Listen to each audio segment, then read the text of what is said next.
Most people think of hearing loss as an inconvenience. You miss a few words here and there. You ask people to repeat themselves. You turn up the TV a little louder than you used to. No big deal, right? Here's what most people don't know.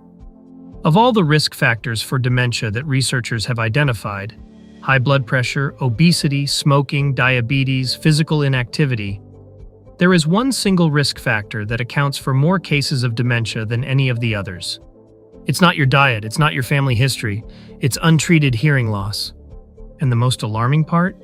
The average person waits 7 to 10 years between the moment their hearing starts to slip and the day they actually do something about it. For their brain, that delay can be irreversible. This is what the science actually shows, and what you can start doing about it today. Let's start with the numbers, because they're more striking than most people realize. Researchers at the Johns Hopkins Cochlear Center for Hearing and Public Health have tracked thousands of adults over more than a decade. What they found is a clear, consistent pattern. The worse your hearing, the higher your risk of dementia. Mild hearing loss doubles your risk. Moderate hearing loss triples it. Severe hearing loss increases your risk 5-fold. And it's not a cliff, it's a slope. For every 10 decibels of hearing you lose, your risk of developing dementia increases by roughly 20%. That means even the early subtle changes that most people brush off as just getting older are already nudging the needle. Here's what makes this especially important. Hearing loss is not just common, it's almost universal with age. 1 in 3 adults between 65 and 74 has measurable hearing loss. By the time you're 75 or older, that number rises to nearly 1 in 2. And yet, only about 1 in 4 people who need hearing aids actually uses them. That gap, between how many people have hearing loss and how many are actually treating it, is one of the most significant and preventable threats to brain health we have. So why does losing your hearing affect your brain?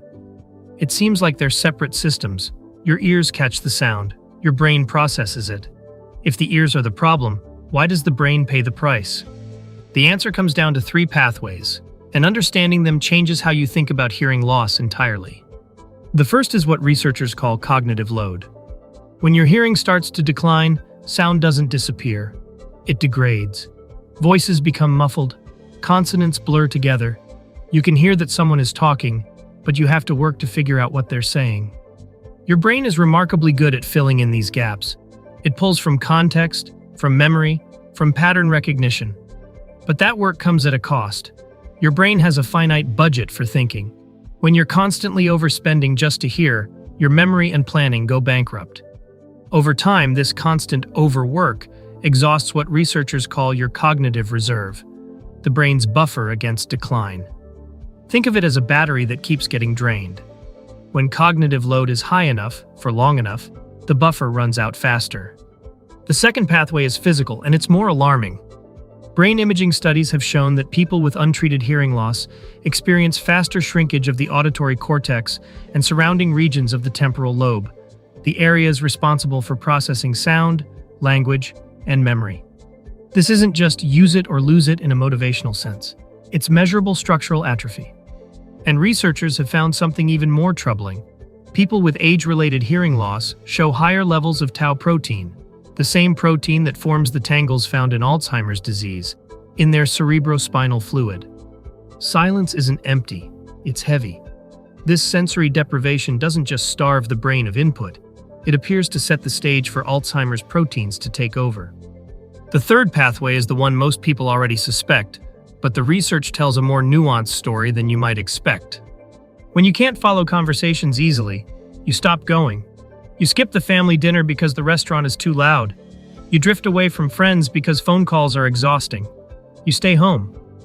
Social isolation is a well-known risk factor for dementia on its own. The research consistently shows that loneliness is as damaging to long-term health as smoking 15 cigarettes a day. So it's reasonable to assume that the dementia risk from hearing loss is largely about isolation. But a massive study of more than 300,000 adults, the All of Us cohort, found something surprising.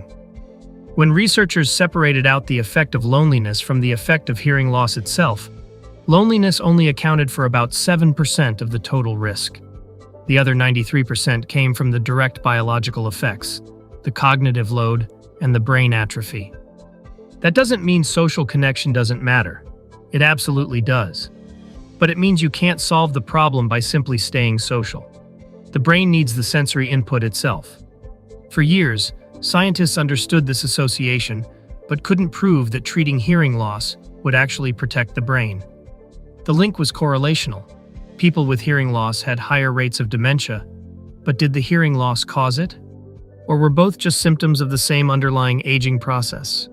In 2023, a landmark study finally gave us the answer. The ACHIEVE trial, the Aging and Cognitive Health Evaluation in Elders, was the first randomized controlled trial designed to test whether treating hearing loss could actually slow cognitive decline. Nearly 1,000 older adults between the ages of 70 and 84 were randomly assigned to either receive a full hearing intervention, including hearing aids, audiological counseling, and a self-management toolkit, or a health education control group. The results, published in the Lancet, were striking. For participants who were already at higher risk for cognitive decline, those with conditions like hypertension, diabetes, or cardiovascular disease, the hearing intervention slowed the rate of cognitive decline by nearly 48% over 3 years. That is not a small effect. For high-risk individuals, getting and consistently using hearing aids cut the rate of mental decline roughly in half. In the healthier group of participants, the results weren't statistically significant over the 3-year window. But researchers note that this group was declining 3 times more slowly to begin with. It would take a longer study to detect a benefit in people whose brains were already in good shape. Follow-up work is ongoing. The practical takeaway is this: if you have hearing loss, especially if you also have high blood pressure, diabetes, or a family history of heart disease, treating your hearing may be one of the most powerful things you can do for your long-term brain health. Now you might be wondering, if the evidence is this strong, why aren't more people wearing hearing aids? A few reasons. Cost is the biggest one. Traditional hearing aids can run anywhere from $1,000 to $6,000 per pair, and until recently, original Medicare didn't cover them at all. Many Medicare Advantage plans now offer some hearing benefit, but coverage varies widely. A piece of federal legislation, the Medicare Hearing Aid Coverage Act, has been introduced to change this, which would be a major step toward making audiological care accessible for millions of older Americans who currently can't afford it. The good news is that the FDA's approval of over-the-counter hearing aids in 2022 has already started to lower costs significantly.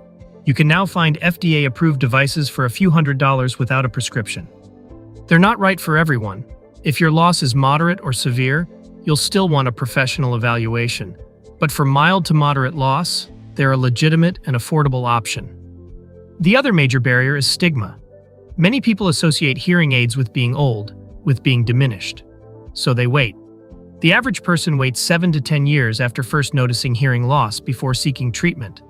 And during that decade, the brain has been working overtime and slowly changing. So what should you actually do? First, get screened.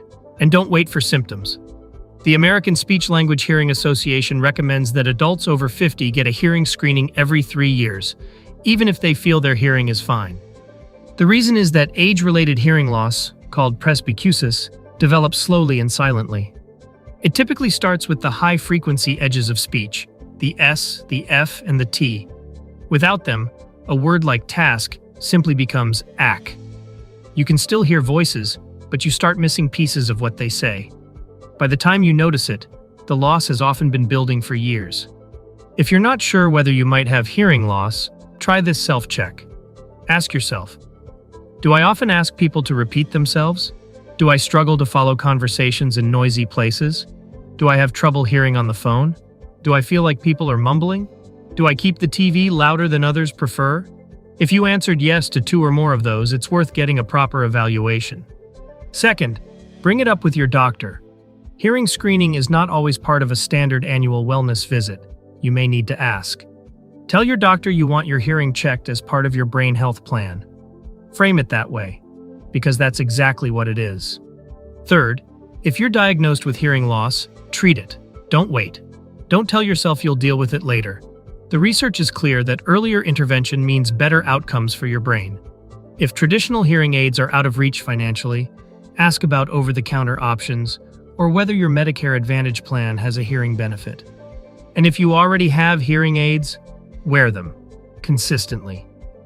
The Achieve study found that the cognitive benefit was tied directly to actual use.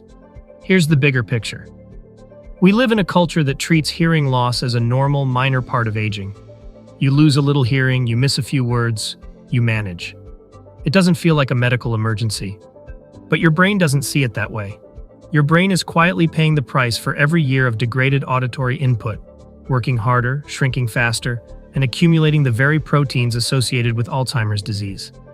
You cannot change your genetics. You cannot turn back the clock. But hearing loss is one of the few significant dementia risk factors that is modifiable, treatable, and increasingly affordable to address. Get your hearing checked. If there's a problem, address it early. That might be one of the most important things you do for your brain, not just your ears. Stay informed, stay independent, stay sharp.